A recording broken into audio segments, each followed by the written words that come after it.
Coming to you from the Pacific Northwest, you're listening to the Mythic Radio Podcast. The first time it happened, I was sleeping and woke up because I felt a hand on my leg and I realized that I couldn't move. And he come across this object on the ground which was the shape of a flying saucer. So he jumped out of his pickup and went down there, and there was 4 beings laying on the ground. When I raised my head back up, I was turning my head, and out of my peripheral vision, I seen something hop to a tree. And it was tall, about 7-8 foot tall, and it was black, real hairy, like a gorilla.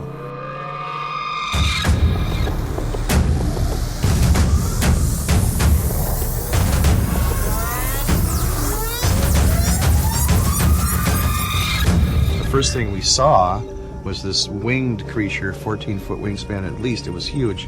It almost covered half the road. Welcome to the show. I'm your host, Nick. Today is Saturday, October 7th, and this is episode number 21. You can visit mythicradio.com and share your own story by clicking on the Tell Your Story link. You can also get involved by joining our forum and by following us on social media. If you'd like to support the podcast, visit patreon.com/mythicradio. New episodes of the podcast air every Monday and Friday on iTunes, iHeartRadio, Spreaker, SoundCloud, Stitcher, TuneIn, and YouTube. In part 1 of The Jersey Devil, we briefly discussed the origin and history of the creature. Today we're going to continue that journey with some additional background, as well as eyewitness accounts. If you haven't listened to part 1, I recommend doing so before continuing part 2. You can find a link to part 1 in the comments below. As we discussed in episode 20, the bizarre circumstances that surround the Jersey Devil's origin back in 1735 are hard to comprehend at best. Mother Leeds, the woman that supposedly gave birth to this creature, was said by some to be a witch. Many believe that it was her interest in witchcraft and demonic worship that caused her to curse her 13th child. Some stories say that the entire Leeds family displayed odd characteristics and kept to themselves in an ominous way. As I stated in part 1, many descendants of the Leeds family still call New Jersey home. While these stories may be fun and provocative to talk about, it's important that we remember that the people that bear the Leeds name deserve respect. This is something that every investigator should think about when documenting these stories. These, of course, are all speculations, and we may never know the actual circumstances surrounding the creation of this legendary monster.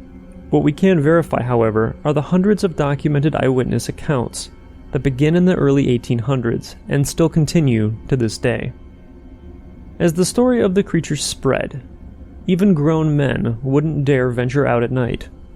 It was said that the beast carried off large dogs, geese, cats, small livestock, and even occasional children.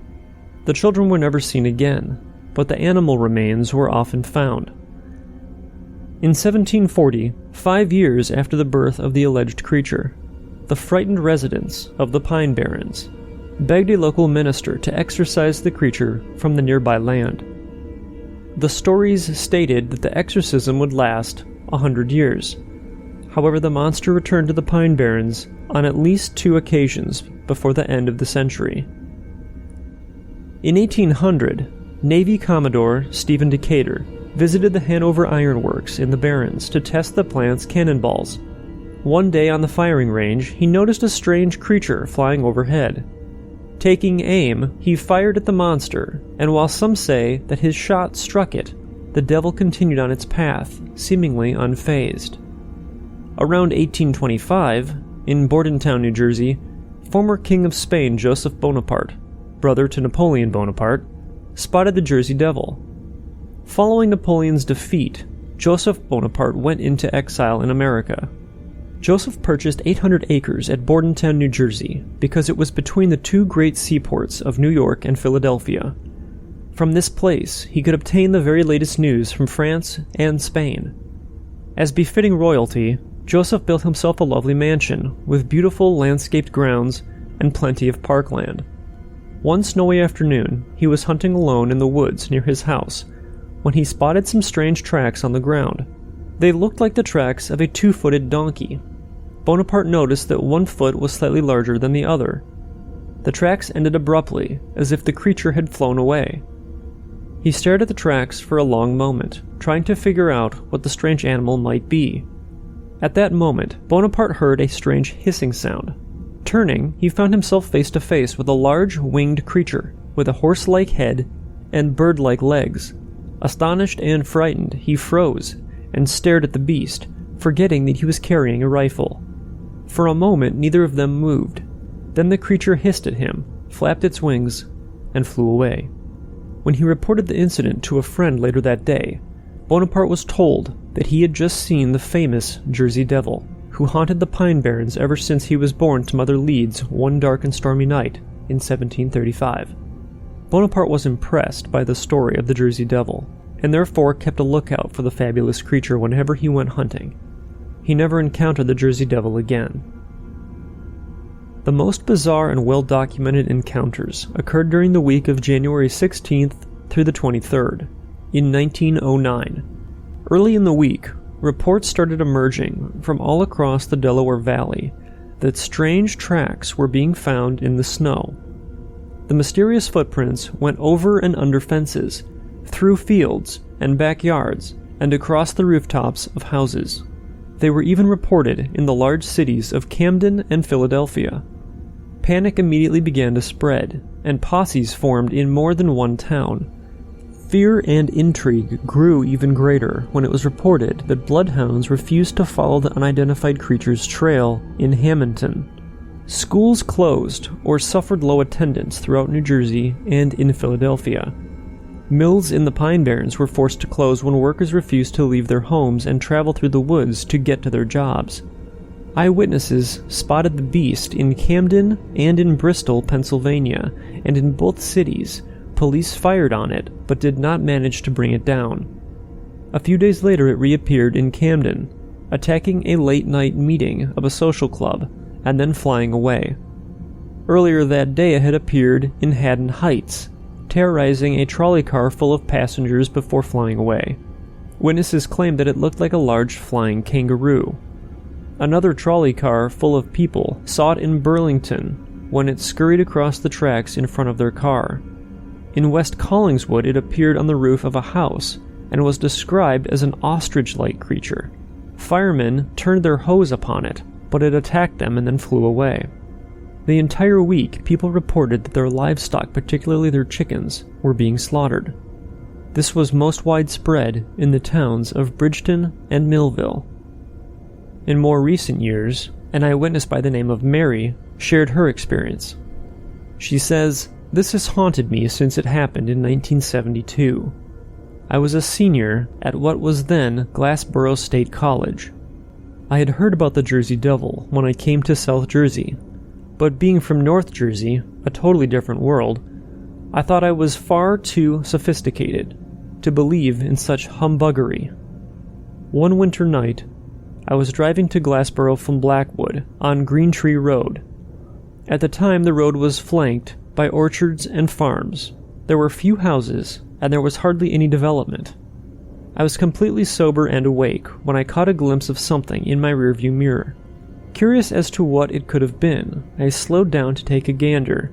It was dark out, but moonlit enough that I had no trouble at all discerning the upright figure of a creature crossing the road from one side to the other, roughly 25 feet behind my car.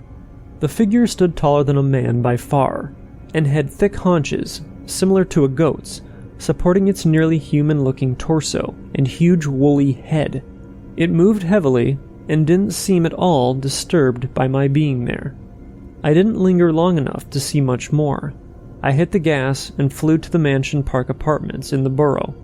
So petrified was I that I slept the rest of the night in the car, unwilling to get out in the same darkness that had introduced me to the Jersey Devil. Never again from that day on have I ridden on Green Tree Road, day or night, that I haven't gotten the heebie-jeebies just thinking about that winter night so long ago. The next eyewitness account comes from Keith, and he writes, I spent a lot of time in the Pine Barrens when I was growing up in New Jersey, and had my share of strange experiences. When I was about 13, I went camping alone near Hampton Furnace. I had a bow with me and went looking for a rabbit dinner about an hour before sundown. Something started following me back in the trees. It tailed me back to my camp and circled while I cooked my dinner. This kept up until about 2 hours after dark, and let me tell you, it was one dark night. I finally decided that my visitor had moved on and crawled into my tent. When I just started to calm down, I heard a foot stomp down right behind the tent. I got all set to jump out when this thing, whatever it was, started screaming. I would compare the volume of the scream to a large truck's horn. I couldn't decide what to do. I had my bow and knife, but they didn't seem like much. After several blasts, it just stopped. I didn't hear a sound, except my heart, for about an hour. I was sure that if I stuck my head out of the tent, I'd lose it. In the morning, I could find no tracks in the pine needles. To this day, I still don't like sleeping in tents. I'd rather take my chances in the open. The next eyewitness account comes from Kelly, and she writes, "As a native of Cape May County, I've had the typical rite of passage trip to the Pine Barrens, the legendary home of the Jersey Devil. This Jersey girl went to Cape May County Technical High School, which sponsored trips to the Pine Barrens for good grades in certain classes. I was one of the fortunate students to go 3 times during my 4-year career at CMCT. Each time I went on this trip, my canoe was followed by a heavy-footed thing. With each step, I heard branches snap under its feet or hooves. Every 10 minutes or so, I could hear deep, beastly growls that to this very day give me the creeps. Being in a canoe and on a class trip didn't afford me much opportunity to flee in terror, so I stuck it out for 3 years. Every year, it was the same. During my sophomore year, I was pretty confident about my canoeing skills, so I didn't look over my shoulder much. I went canoeing with a friend of mine when he came across a bag that had been torn open and gone through. Around it were prints on the ground that looked something like a horse's hoof, only bigger. Then I heard it, the cry that still haunts my dreams, part human, part beast, and full of anger. I nearly flipped the canoe. We left, leaving whatever it was out there behind, or so I thought. It seemed to follow us. Every time we stopped or paused, it got closer to the river. We pushed on, then worse came to worse as we tipped the canoe. I heard the thing running behind us and thought for sure we were dead. Then we righted our canoe and got into it as fast as humanly possible. We finally made it out to safety, sun-fried to a crisp, missing all of our valuables and most of our clothes, but never happier to be on shore. We packed up our bus and left. As we were leaving, I rested my head on the window and saw a little cottage. I looked at it until the bus was about to pass it and saw a woman. She looked back at me, and I could see her skin was torn and bleeding. After the bus passed, she vanished. Scared me so badly, I wouldn't go into the woods for a year. The last eyewitness account that I have today comes from Sunny Z. Sunny writes, "Let me tell you of a sighting of the Jersey Devil. I was driving up Route 9 in Bayville at around 10 p.m. There were 2 cars in front of me, and we were traveling at about 35 miles per hour. To the right of Route 9 is a mini-mall type building with woods behind it. To the left is all woods. All of a sudden I saw this big thing running across Route 9. It looked like one of the classic pictures of the Jersey Devil. It had no tail, no fur, its ribs showed, and it had a long, odd head with short ears that laid flat. It looked almost 10 feet tall. I noticed it because the first car stepped on its brakes, as did the second car. When I looked ahead, I saw this thing galloping across Route 9 and straight into the woods. I was not really scared because it didn't register yet. I stopped to mail something in the mailbox about 300 feet from the main road, and I saw a child's shirt, shorts, and 1 sneaker lying on the ground. I mailed my letter, ran into my car, and laid rubber all the way home. I was certain that what I had seen was the Jersey Devil. No one believes me. They say it was a deer. I have never seen a deer that big, that fast, or that weird looking in my life. What is really creepy is that the other two people driving in front of me stepped on their brakes, so they must have seen it too.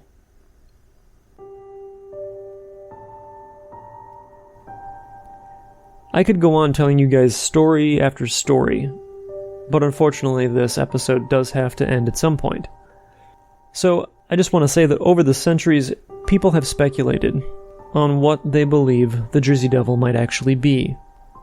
Many think that the creature's anatomical features are completely ridiculous and would never be possible on a real animal. I would have to agree that the Jersey Devil does sport one of the oddest descriptions I've ever heard of, but just because I may think it's strange doesn't necessarily make it impossible. Some folks believe that it might be a feral human that may have some sort of birth defect. But if this is the case, why wouldn't more people be describing it as a humanoid-type creature? Many wildlife researchers say that people are seeing great horned owls. I've personally never seen an owl with a horse head before, but maybe that's just me. If you ask most skeptics, they'll be happy to tell you that the Jersey Devil is simply a product of folklore and legend, that it's the power of the mind allowing you to see something that isn't really there. Now, in some cases, I can get on board with this theory, but it's hard for me to believe for many other reasons. First of all, I don't believe that people in general are ignorant. The folks that live in and around the Pine Barrens are accustomed to seeing and categorizing wildlife on a daily basis. Sure, some folks may be more prone to seeing something in a more dramatic way than others, but how do you account for the hundreds of sightings across 3 states when people were able to look at this creature for multiple minutes? We're all guilty of seeing something so briefly that our mind is left to fill in the gaps. But when you're able to stand and stare at something for an extended period of time, I find it difficult to dispute the eyewitnesses' claims. I know many people that believe the Jersey Devil is simply one of the longest-running hoaxes of all time. While I fully agree that a small percentage of the eyewitness encounters may have been hoaxes, I refuse to believe that this is the norm. People are seeing something that's unusual and frightening in the Pine Barrens, and they are genuinely scared. This alone is reason enough to investigate these claims. Guys, I really want to know what you have to say. If I have any listeners in the New Jersey area, please tell me what your experiences have been with the so-called Jersey Devil or Leeds Devil. I would love to hear from you and share your experience. That's all I have for this episode of the podcast. I'm glad you guys were with me, and I hope you enjoyed it. I am working on getting an interview lined up. That is still in the making. Hopefully that will happen sometime this coming week. But until then, please leave any comments you have below, and please remember to click the follow and like buttons if you are enjoying the show. For questions or stories, go ahead and email me at mythicradio@gmail.com, or you can visit mythicradio.com and click on the Tell Your Story link. I hope to see you guys in the next episode. Until then, from all of us at Mythic Radio, thanks for listening, and remember, don't wait for the unknown to come to you. Get out there and find it.